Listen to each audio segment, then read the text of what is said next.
Back live with you tonight on In Focus, and thanks for staying with us. Former Steinhoff Chair Christo Wiese has welcomed the Reserve Bank's move to attach the assets of former CEO Markus Jooste. It comes almost 5 years after an accounting scandal allegedly masterminded by Jooste wiped 200 billion rands of Steinhoff's value, marking the biggest case of corporate fraud in South Africa's history.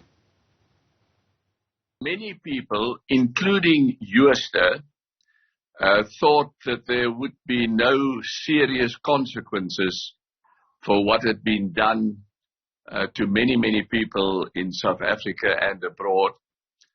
And this just shows that although the wheels turn slowly, they do turn.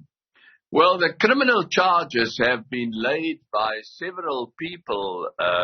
Personally have laid 3 criminal charges against Jooste already 4 or 5 years ago, and other people that I'm aware of have also laid criminal charges. So the charges have been laid, and the process is now beginning to gain traction. Now, recent scandals among consulting firms such as Bain and Core, Regiments and Trillion have tarnished the image of the country's accounting professionals. This week's raid on the properties owned by former CEO of global retail giant Steinhoff shone the spotlight on corporate crime, with October 19th being Global Ethics Day and observed under the theme Ethics Empowered. We find out how accountants can be held to higher ethical standards and restore trust in the profession. Joining us to discuss that question is Shahied Daniels, Chief Executive Officer of the South African Institute of Professional Accountants. Good to have you with us, Shahied, and thank you very much for your time. Global Ethics Day, established in 2014, it's an annual moment to empower ethics through the actions of both individuals and organizations. And I'm sure when they established this day, they did not, for example, have in mind that in 2017 we would be dealing with the things like Gupta leaks, where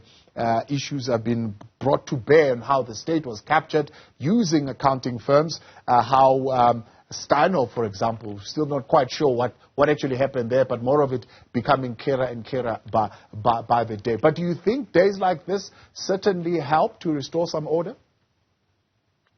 Thank you, Thabo, for having me on your show. And good evening to you and all your viewers.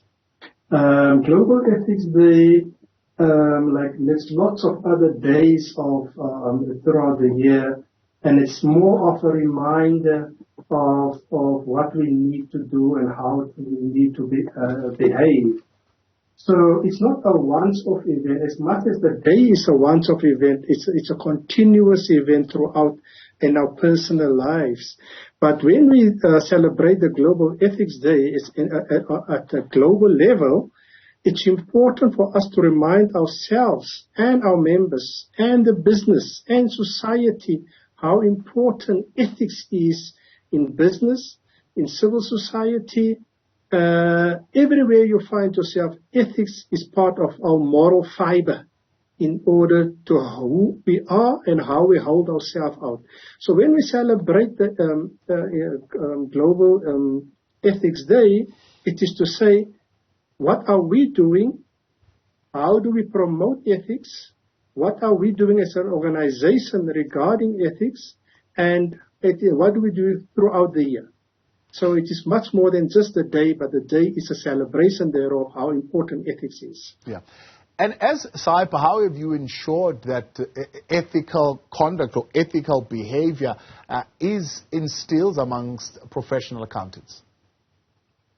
First and foremost, the South African Institute of Professional Accountants is a member of the International Federation of Accountants, and we adopt the International Ethics Standards Board for Accountants' entire code of ethics and code of conduct, which is for the global accountancy profession. But we also have customized it to a South African environment, which is jurisdiction specific. So we hold our members accountable towards that code of conduct both the international code and our local code as from an institute's perspective. We have gone so far and evolved, and it's one of the first professional bodies, if not the only professional body, who have made ethics and a compulsory CPD for our members on an annual basis. And the reason for that is, it is once again to remind our members to create the awareness how you do behave in terms of the code of conduct as to how you hold yourself out by holding the designation Professional Accountant SA. We've gone so far a few years ago, we say, if you hold the designation Professional Accountant SA, you need to be in good standing. And good standing is not only paying your dues and complete the CPD, the continuous professional development. We have introduced an ethical pledge on an annual basis. And that is once again part of that reminders, the awareness that you hold yourself accountable to that ethical pledge, how you behave both in practice as an employee or yourself as a person in general, as a professional accountant, SA.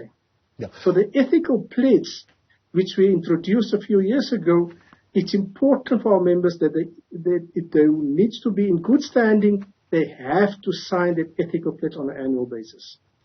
We were speaking earlier on to the chairperson of the Standing Committee on Finance around the introduction, of course, of the General Law Amendment Bill as it is being pushed by a regulatory body, international one, called the Financial Action Task Force. This is, of course, to deal with money laundering and to deal with finances around terrorism. But there's also a big question that's beginning to come up with the Steinhoff matter now back in the spotlight around fighting crime and economic crime in particular in the private sector. Is there a framework that we could introduce broadly and implement locally that can deal with that? Our mother body, IFAC, have just launched the anti-corruption, anti-money laundering and economic crimes action plan. And it's an association with the OECD as well as the International Bar of Attorneys. And it was launched on the 6th of September. We at South African Institute of Professional Accountants have adopted that. And we work with our mother body. As much our mother body is at the global level, we will do it at the local level because predominantly our members is based in South Africa. We do have members overseas, but predominantly in South Africa, the majority of our members. So we're also in the process of adopting our own action plans, but we can't do it alone. Economic crimes, corruption, money laundering, and all of these things cannot be fought by one particular organization. You need to work together in a collaboration. And I've reached out with state-owned entities already. In fact, I'm meeting with one of them tomorrow, where we say how we work together in order to create this awareness and prevent this or minimize or mitigate the corruption, the money laundering, and these bigger economic crimes. So we must work as partners in this in order to prevent these things of happening again and again, or at least reduce it to the best of our ability and working together as a collective. Yeah. And can technology be introduced here? I mean, I don't know if technology can be used to make people a little bit more ethical, but certainly can be used as some kind of oversight mechanism that is put in place to hold people accountable. Well, when we talk about technology, there's various products of technology, software products on the market. But as we know, we're moving from the fourth industrial revolution into the second wave of digitalization. And there are numerous ways that we could do it.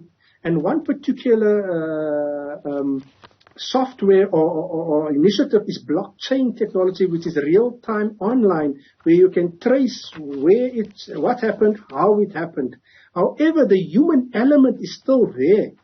But we use technology in order to minimize these things, use artificial intelligence, use data analytics, trying to minimize these things to the best of our ability. I don't have a direct example of how it will happen, but I'm convinced it will happen. using these technology and digital initiatives in order to minimize this corruption, money laundering, etc. Shahied Daniels, appreciate your time. Thanks so much for coming on, Chief Executive at the South African Institute for Professional Accountants. They're helping us in that conversation.